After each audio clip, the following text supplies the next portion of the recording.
On est ici pour l'ouverture du connector, donc c'est un grand moment. Het connectorproject is eigenlijk een verbinding tussen de terminal waar passagiers inchecken en dan de terminals of de vingers van waaruit ze met het vliegtuig vertrekken. 4 ans de réflexion, 2 ans de construction.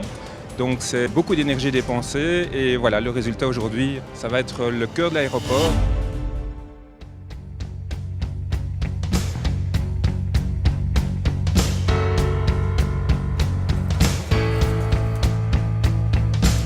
Le connecteur est une étape très importante dans le développement de l'aéroport parce qu'il va grandement améliorer notre position concurrentielle par rapport à d'autres aéroports.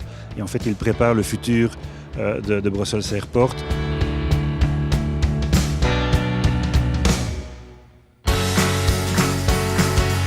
We staan al heel sterk op de internationale kaart. We zijn een sterke hub voor de Star Alliance. Maar ik denk dat we nu qua comfortniveau, qua doorstroming, qua commerciële omgeving een enorme pas vooruit doen.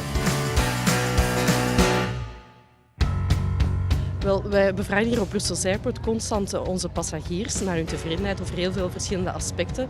En uit die bevraging is gebleken dat er bepaalde tekorten waren waarbij dat we in het connectorproject daar een antwoord op willen bieden. Je hebt enerzijds de operationele aspecten zoals security, waarbij dat de opmerkingen kwamen van de wachtruimte aan security was niet optimaal, was donker, was niet helemaal duidelijk. Dus daarin wordt rekening gehouden bij Connector. De seating is helemaal aangepast. Je hebt zowel seating waar immers kan neergezet worden, maar ook seating waar gerelaxed kan worden. Seating waarbij dat er powerplugs aanwezig zijn. En dat bleek allemaal uit onze passagiersenquêtes dat daar een groot tekort aan was. Tout est fait en sorte que le passager profite au maximum du temps qu'il peut consacrer au retail.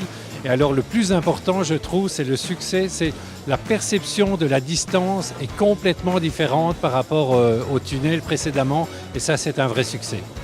Het is heel chic. Ik denk als je hier niet komt shoppen, dat je nergens gaat shoppen. Ik wist zo niet goed waaraan mij te verwachten. Eerst hadden we de receptie na de douanecontrole. En dan werden we hier gebracht in een kleine ruimte. En dan plots gingen die doeken open en zie je de enorme ruimte die er is met de mooie winkels. En ja, het is echt wel fijn. Het is echt wel een ervaring, denk ik, voor passagiers in de toekomst. La magie, vraiment, la magie avec l'ouverture, avec tous ces nouveaux shops, ces nouveaux restaurants. Je pense qu'on entre vraiment dans une nouvelle dimension. On y trouve que l'idée est super originelle, que c'était vraiment magnifique et que la mise en scène était vraiment extraordinaire. Je suis vraiment très fière pour un petit pays comme la Belgique que nous puissions offrir de telles infrastructures à l'ensemble des voyageurs de Bruxelles Airport.